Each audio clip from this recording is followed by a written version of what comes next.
नमस्कार। हमारे YouTube channel S legal में फिर से आपका स्वागत है। आज हम जिस विषय पर चर्चा करेंगे वो चर्चा हम पहले भी कर चुके हैं, लेकिन उसमें कुछ हमारे व्यूवर्स ने खास डिमांड की है कि उस बारे में भी चर्चा करें। तो ये यूनिफॉर्म सिविल कोड के बारे में ही बात करेंगे आज फिर से हम। तो हमारे जो व्यूवर्स थे उनकी चिंता ये थी कि अगर हमारा यूसीसी यूनिफॉर्म सिविल कोड अगर देश में लागू हो जाता है, जैसा कि होने का माहौल भी है, तो क्या हमारे रिलीजन के ऊपर इसका क्या फ़र्क पड़ेगा। तो चिंता बिल्कुल ज़रूरी है, क्योंकि जो क्वेश्चंस हमारे व्यूवर्स ने डाले हैं वाकई इम्पोर्टेंट क्वेश्चन है, महत्वपूर्ण चीज़ें हैं और इस पे चर्चा होनी भी चाहिए, क्योंकि ये वक्त वाकई है कि यूसीसी पे चर्चा हो। हर समुदाय के लोग इस पे चर्चा करें और इससे एक पॉजिटिव वाइब्स निकालें, एक पॉजिटिविटी निकालें। तो समय की भी यही मांग है। तो सबसे पहले हमें समझ लेते हैं आज कि यूनिफॉर्म सिविल कोड कोई एक नई चीज़ नहीं है।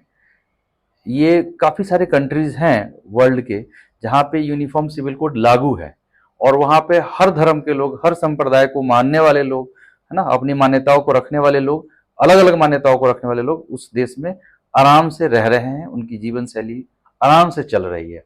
अब हम सबसे पहले बात करते हैं कि वो कंट्री कौन कौन सी हैं। आप जान करके आश्चर्यचकित हो जाएंगे कि इन सब कंट्री में भी यूनिफॉर्म सिविल कोड लागू है।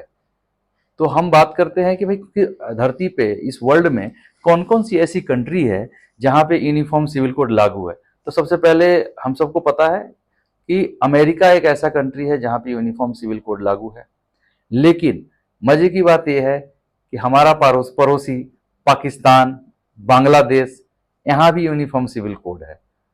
मलेशिया, तुर्की, इंडोनेशिया, मिस्र और आयरलैंड, इन सब कंट्रियों में यूनिफॉर्म सिविल कोड ही लागू है। अब यूनिफॉर्म सिविल कोड लागू होने का मतलब ये है कि वहां पे किसी भी धर्म का पर्सनल लॉ बोर्ड नहीं है। जैसे फॉर एग्जांपल इंडिया में, भारत में, अपने देश में मुसलमानों के लिए मुस्लिम पर्सनल लॉ बोर्ड है, हिंदुओं के लिए हिंदू मैरिज एक्ट है ना, पारसियों के लिए पारसी पर्सनल लॉ एक्ट है ना, क्रिश्चियन के लिए उनका अपना पर्सनल लॉ है। तो वो जो जिन कंट्रियों में यूनिफॉर्म सिविल कोड लागू है, अमेरिका, पाकिस्तान, बांग्लादेश, तुर्की, मलेशिया, इंडोनेशिया, मिस्र, आयरलैंड जैसे देशों में, तो यहाँ पे ऐसा नहीं है कि आपको अपने धर्म, अपने मान्यताओं को मानने से कि कोई रोकेगा। हाँ, उन धार्मिक उन्मादों को रोका जाता है इससे, और जो कानूनी प्रक्रिया है उस देश के अंदर, उस प्रक्रिया में सबको समान रूप से बराबर का ट्रीटमेंट दिया जाता है।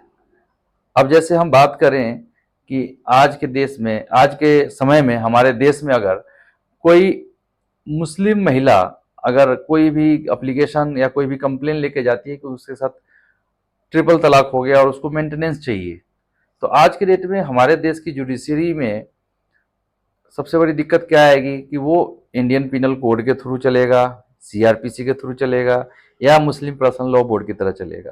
तो अलग अलग रूल्स, अलग अलग रेगुलेशंस के हिसाब से ना काफ़ी सारी चीज़ें पेंडिंग हो जाती थी। तो जो समान नागरिक संहिता है, इसमें क्या होगा कि आपका धर्म, आपकी मान्यताएं, आपकी संप्रदाय, वो सिर्फ आप तक ही सीमित है।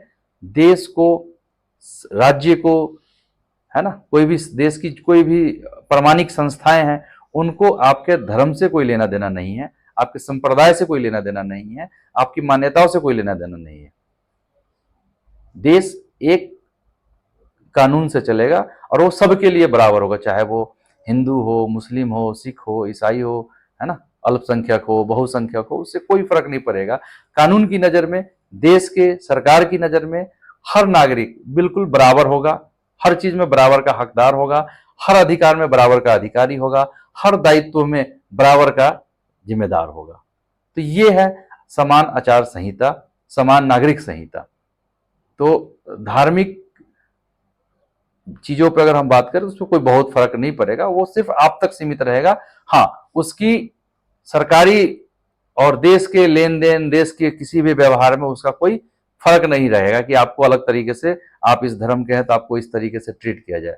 आप देश के लिए एक सामान्य नागरिक हैं और सामान्य रूप से ट्रीट किए जाएंगे, सबके लिए बराबर होगा। तो उम्मीद है कि मानसून सत्र में ये अपना समान नागरिक संहिता जो है वो बिल आए और हो सकता है कि वो पास भी हो जाए।